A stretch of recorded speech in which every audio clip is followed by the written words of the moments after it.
Hola a todos. Hoy nos vamos a embarcar en un viaje increíble, una de las historias más fascinantes de la tecnología moderna. Vamos a hablar de la miniaturización, de cómo el poder de cómputo evolucionó de una manera que, bueno, ha cambiado nuestro mundo por completo. Y todo se reduce a esta pregunta, ¿no?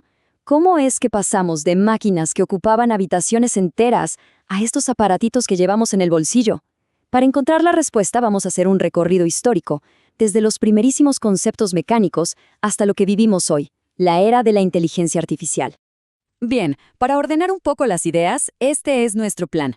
Primero, vamos a ver los abuelos de la computación, esas máquinas gigantes. Después, nos metemos de lleno en las 5 generaciones tecnológicas que lo cambiaron todo.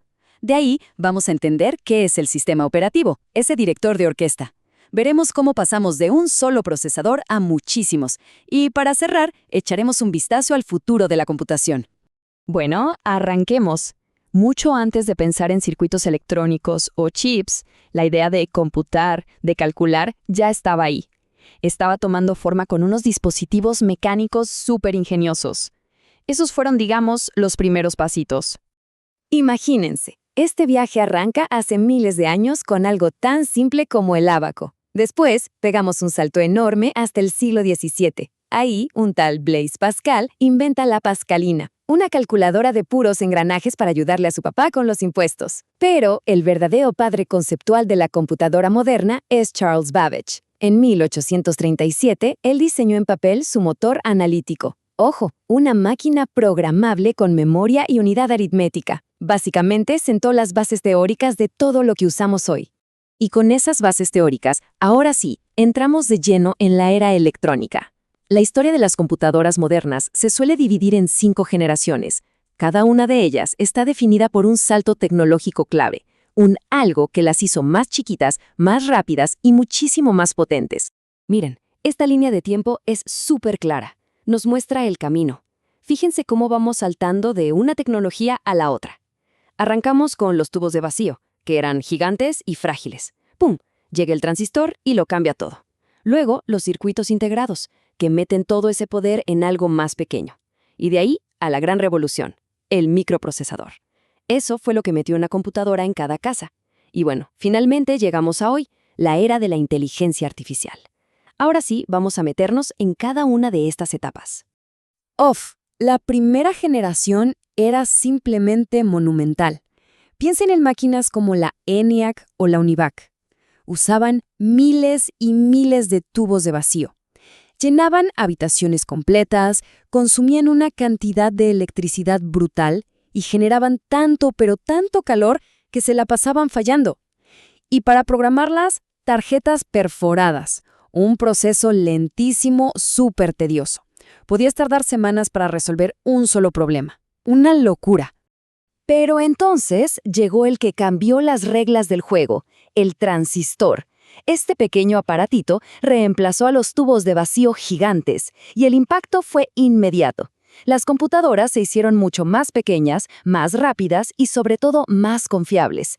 Además, la programación se volvió más eficiente gracias a las memorias de núcleo magnético y los lenguajes de ensamble. Y aquí se consolidó un diseño clave, la famosa arquitectura de von Neumann. ¿Qué significa esto? Sencillo. Los datos y las instrucciones del programa se guardan juntos, en la misma memoria. Esto da una flexibilidad enorme y es como funcionan casi todas las computadoras hoy, a diferencia de la arquitectura Harvard que los mantiene por separado. El siguiente gran paso fue la tercera generación, y su sello fue el circuito integrado. A ver, la idea es genial. En vez de soldar transistores uno por uno, ahora podías meter cientos de ellos en un chip de silicio pequeñito. Esto, por supuesto, aumentó la velocidad una barbaridad, pero también cambió para siempre cómo interactuábamos con las máquinas. Aquí es cuando aparecen los teclados y los monitores. Y algo crucial, nace el sistema operativo, que ya permitía correr varias aplicaciones al mismo tiempo. Y llegamos al punto de inflexión, el momento clave, el microprocesador. La cuarta generación básicamente agarró la idea del circuito integrado y la llevó al límite. El chip Intel 4004 de 1971 es una leyenda. ¿Por qué? Porque metió todos los componentes de la computadora, el CPU, la memoria, los controles, en un solo chip. Uno solo. Esto fue el nacimiento de la computadora personal. Y con eso, llegamos a hoy, a nuestra era. La quinta generación es distinta porque no la define una pieza de hardware, sino un cambio de mentalidad, un cambio de enfoque. Ahora el objetivo era otro, la inteligencia artificial, que las máquinas entendieran nuestro lenguaje, y el procesamiento en paralelo, o sea, usar muchos procesadores a la vez para resolver problemas súper complejos. Esta es, básicamente, la base del mundo inteligente y conectado que tenemos hoy.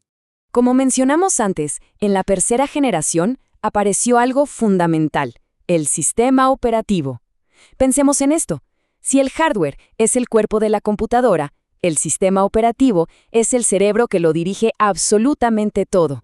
El sistema operativo es como el centro de operaciones que conecta todo. Como vemos, aquí está justo en el medio. Se encarga de gestionar la comunicación entre los programas que usamos, los recursos del sistema, como la memoria o el procesador, y las partes físicas, el hardware. En resumen, es el gran administrador que se asegura de que todo funcione en perfecta armonía. Si nos ponemos un poco más técnicos, la definición formal es esa. Un sistema operativo es el conjunto de programas que administra todos los recursos del hardware. ¿Qué recursos? Bueno, el tiempo del procesador, el espacio en la memoria, el disco duro, el teclado, el mouse, todo. Sin él, una computadora es solo un montón de circuitos que no sirven para nada. Y esta analogía me encanta porque explica su función a la perfección. Es como el director de una orquesta. El director se asegura de que cada músico toque su parte en el momento preciso y que todo suene bien junto. Bueno, el sistema operativo hace lo mismo. Coordina cada pieza de hardware y software para que todo el sistema funcione de manera eficiente y sin que nada choque con nada. Claro, la evolución no paró con el microprocesador. El siguiente gran salto fue pasar de tener un solo cerebro a tener muchos y ponerlos a trabajar juntos de distintas formas. Y aquí la diferencia es súper importante. Por un lado, tenemos los sistemas multiprocesador. Imagínense a varios chefs en la misma cocina, compartiendo todos los ingredientes y los utensilios. Así funcionan los procesadores de varios núcleos que tiene cualquier celular o laptop hoy en día. Son varios cerebros en un mismo chip que comparten la memoria. Ahora, por otro lado, están los sistemas distribuidos. Esto es más como una cadena de restaurantes. Cada uno tiene su propia cocina, pero se coordinan a través de una red para organizar un evento gigante. Son computadoras totalmente separadas que colaboran entre sí. El mejor ejemplo, el propio Internet. Entonces, todo este recorrido histórico nos trae hasta acá, a un presente que para nuestros abuelos hubiera sido ciencia ficción y a un futuro que promete ser todavía más increíble. El resultado de todas estas décadas de hacer las cosas más pequeñas y más potentes lo vemos literalmente en todos lados. En la ingeniería, el diseño por computadora o CAD permite crear cosas súper complejas. En medicina, salva vidas con diagnósticos por imágenes cada vez más precisos. La educación ahora es global gracias a las plataformas en línea. Y ni hablar de los vehículos autónomos, que están a punto de cambiar cómo nos movemos. Y si miramos hacia adelante, hay varias fronteras que ya están cambiando las reglas. La nube, que básicamente saca el poder de procesamiento de nuestros aparatos y lo lleva a servidores gigantescos. La realidad virtual y aumentada, que buscan mezclar nuestro mundo físico con el digital. La inteligencia artificial, que se está metiendo cada vez más en el propio hardware.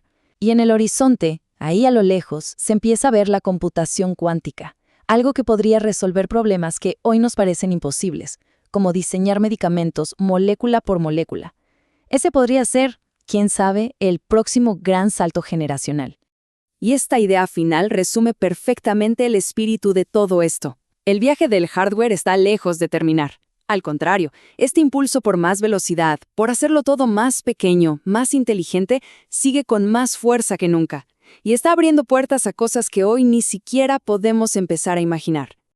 Y con esto cerramos el recorrido. Pero dejamos abierta una pregunta fundamental. Ya repasamos tubos de vacío, transistores, circuitos integrados, microprocesadores e inteligencia artificial. ¿Cuál será el avance que defina a la sexta generación? ¿Será finalmente la computación cuántica? ¿O tal vez la computación neuromórfica que busca imitar cómo funciona nuestro cerebro? Bueno, el tiempo dirá. Muchas gracias por habernos